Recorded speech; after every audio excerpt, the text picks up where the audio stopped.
एकदम सीधा शुरू करते हैं। आज की इस चर्चा में हम अंबाला की एक ऐसी रोंगटे खड़े कर देने वाली घटना की गहराई में जाने वाले हैं जो डार्क फोकलोर यानी हमारी उन डरावनी लोक कथाओं और एक खौफनाक सच्चाई के बीच की लकीर को बिल्कुल मिटा कर रख देती है। यकीन मानिए, ये कहानी इंसानी जज्बातों के उन सबसे अंधेरे कोनों को उजागर करती है जिसके बारे में सोचना भी डरावना है। कौन कह गया कि तेरा बच्चा छीन लेगा? बस ये एक लाइन, और यहीं से शुरू होती है हमारी आज की कहानी। ये शब्द किसी इंसान के नहीं बल्कि एक अजीब सी शक्ति के हैं। और दिलचस्प बात यह है कि इस डार्क एंटिटी को खून खराबा नहीं चाहिए, इसे तो बस एक माँ के प्यार की, उसकी ममता की तलाश है। तो सबसे पहले ये समझना जरूरी है कि आखिर यहाँ खतरा किस चीज से है। हम बात कर रहे हैं बूढ़े बच्चे की। नाम सुनकर ही थोड़ा अजीब लगता है ना? दरअसल तांत्रिक विद्याओं में इसका जिक्र मिलता है, मशहूर कच्चे कलवे की तरह। सोचकर देखिए, एक ऐसा साया जिसका शरीर तो किसी झुर्रियों वाले बूढ़े इंसान का है, लेकिन चेहरा एकदम छोटे बच्चे जैसा। और इसे खास तौर पर काले जादू के जरिए किसी औरत की कोख बांधने के लिए भेजा जाता है। भाग 1, चिन्मय के रहस्यमयी दोस्त। इस पूरे रहस्य को समझने के लिए शुरुआत करते हैं 7 साल के एक छोटे से बच्चे से। इसका नाम है चिन्मय। अब चिन्मय बहुत ही अकेला था। बाकी बच्चे उसे बुली करते थे, चिढ़ाते थे। इस अकेलेपन से बचने के लिए उसने बरगद के पेड़ों के पास बनी एक पुरानी सी मजार को अपना ठिकाना बना लिया, और वहीं उसे मिल गए कुछ रहस्यमयी दोस्त। ऐसे दोस्त जो उस पूरी कॉलोनी में किसी और को कभी दिखाई ही नहीं दिए। चिन्मय अपनी धुन में मगन रहता और मजार पर अपने इन अनदेखे दोस्तों के साथ टॉफियां बांटकर खुश रहता था। लेकिन यहाँ एक बहुत ही चौंकाने वाली बात सामने आती है। उसी फकीर की मजार पर एक भूतिया बूढ़ी औरत ने चिन्मय को एक तावीज दिया। ये कोई आम तावीज नहीं था, बल्कि समंदर के रेजिन जैसा दिखने वाला एक बेहद खूबसूरत चमकता हुआ नीला बैंगनी पत्थर था। उस वक्त किसी को अंदाजा भी नहीं था कि ये सिर्फ एक पत्थर नहीं, बल्कि एक बहुत बड़ा सुरक्षा कवच है जो आगे चलकर सच में एक जान बचाने वाला था। भाग 2, ईर्ष्या और बूढ़ा बच्चा। अब हमारी कहानी उन मासूम मुलाकातों से निकलकर इंसानी फितरत के सबसे कड़वे सच की तरफ मुड़ती है। एक तरफ है अयाना, जो नई प्रेग्नेंट है, बेहद खुश है और पूरा परिवार जश्न मना रहा है। लेकिन दूसरी तरफ है उसकी बचपन की दोस्त वरुणा। वरुणा खुद माँ बनने के लिए सालों से तड़प रही थी, और अयाना की ये खुशियाँ वरुणा से बर्दाश्त नहीं हुई। उसकी ये कड़वी ईर्ष्या, ये जलन इस कदर बढ़ गई कि उसने एक ऐसा खौफनाक रास्ता चुन लिया जिसने सब कुछ बदल कर रख दिया। और वो कहते हैं ना कि अत्यधिक जलन अक्सर काले जादू और श्राप में बदल जाती है। बिल्कुल वैसा ही हुआ। अयाना के साथ अचानक डरावनी घटनाओं का एक सिलसिला शुरू हो गया। बिना किसी वजह के उसके पेट में भयानक दर्द उठने लगा। फिर उसे वो खौफनाक सपने आने लगे। वही बच्चे के चेहरे वाला झुर्रीदार बूढ़ा आदमी जो अपने हाथ बढ़ाकर अयाना का गला घोटने की कोशिश कर रहा था। वो अक्सर चीखते हुए नींद से उठ जाती और डर के मारे उसकी हालत इतनी खराब हो जाती कि उसे उल्टियां होने लगती थीं। भाग 3, खौफनाक अमावस की रात। और फिर आती है वो अमावस की रात, जब खौफ अपनी सारी हदें पार कर गया। शाम के करीब 7:30 बज रहे थे।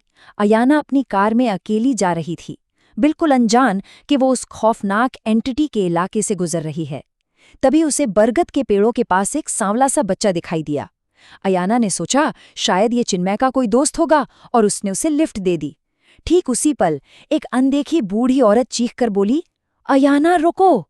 लेकिन अयाना ने उस चेतावनी को पूरी तरह अनसुना कर दिया। और जैसे ही कार आगे बढ़ी, अंदर एक अजीब सी सड़ी हुई रोंगटे खड़े कर देने वाली बदबू फैल गई। अब जरा उस पल की कल्पना कीजिए। अयाना ने घबराकर रियर व्यू मिरर में पीछे देखा, और जो उसने देखा वो किसी भी इंसान का दिल दहला देने के लिए काफी है। पिछली सीट पर बैठा वो बच्चा अब कोई बच्चा नहीं था। वो उसी जुर्रीदार रोते हुए बूढ़े बच्चे में बदल चुका था जो उसके डरावने सपनों में आता था। इस भयानक सच को सामने देखकर अयाना के होश उड़ गए। उसने कार पर से कंट्रोल खो दिया और एक भयंकर एक्सीडेंट हो गया। यहाँ पर एक बहुत ही गहरी बात समझने वाली है। देखिए, 7 साल के चिन्मय का नजरिया बिल्कुल साफ और मासूम था। उसके लिए आत्माएं बस दोस्त थीं, और इसी मासूमियत ने उसे उस जादुई पत्थर की सुरक्षा दी। लेकिन दूसरी तरफ एक अडल्ट होने के नाते अयाना के मन में उसी अलौकिक दुनिया के लिए सिर्फ घिन और नफरत थी, और इसी नफरत ने उस एंटिटी के गुस्से को भड़का दिया जिसका नतीजा वो जानलेवा एक्सीडेंट था। भाग 4 गोगामेडी का दिव्य दरबार। जब बड़े बड़े डॉक्टर्स और मेडिकल साइंस अयाना की इस हालत को समझने में पूरी तरह फेल हो गए, तो परिवार ने थक हार कर अपने कुल देवता के दरबार में हाजिरी लगाई। रात के 10 बजे का वक्त था। डेरू और सारंगी की गूंजती आवाजों से वहां का पूरा माहौल ही बदल गया था। और ठीक आधी रात को अचानक से भगत जी के शरीर में पहरा आ गया। बाबा सबल सिंह का आगमन हुआ। उनकी आंखें बिल्कुल खून की तरह लाल हो चुकी थीं, और जब वो बोले तो उनकी भारी आवाज से मानो कमरे की दीवारें तक कांप उठीं। अब वो उस बूढ़े बच्चे का पूरा सच बताने वाले थे। उन्होंने जो बताया वो दिल को झकझोर देने वाला था। बाबा सबल सिंह के शब्द थे, उसे तुझसे सिर्फ ममता चाहिए थी, पर तूने उसे घिन दी। अगर तू उसे एक माँ की तरह प्यार भरी नजरों से देख लेती तो वो तेरा कुछ भी नहीं बिगाड़ता। सच कहूं तो इस पूरे खौफ के पीछे की जो असली मनोवैज्ञानिक त्रासदी है, वो इसी एक लाइन में छुपी है। वो कोई आम भूत नहीं था, वो सिर्फ हमदर्दी और एक माँ के प्यार के लिए तरस रहा था। भाग 5 ममता की आखिरी परीक्षा। लेकिन कहानी यहीं खत्म नहीं होती। उस दिव्य दरबार ने एक बहुत ही कड़वा सच बताया। अयाना का अजन्मा बच्चा उस काले जादू की भेंट चढ़ चुका था। पर भविष्य को बचाने के लिए रात ठीक 2 बजे अयाना को एक आखिरी अग्नि परीक्षा से गुजरना था। उसे अपनी आंखें बंद करनी थी, उस एंटिटी की भयंकर बदबू और उसके झुर्रीदार रूप से होने वाली घिन को पूरी तरह से भूलना था। और सबसे बड़ी बात, उस खौफनाक आत्मा को बिना किसी नफरत के एक निस्वार्थ माँ की तरह अपने सीने से लगाना था। सोचिए ये कितना मुश्किल रहा होगा। लेकिन जैसे ही अयाना ने अपनी घिन को हराया और उस परीक्षा में सफल हुई, तांत्रिक विद्या का एक बहुत ही दिलचस्प नियम लागू हो गया, जिसे रिबाउंड इफेक्ट कहते हैं। वो बूढ़ा बच्चा तुरंत शांत हो गया और सीधा वापस लौट गया अपनी बनाने वाली यानी उस ईर्ष्यालु वरुणा के पास। और सजा के तौर पर क्या हुआ? उस काले जादू ने वरुणा की कोख हमेशा हमेशा के लिए बांध दी।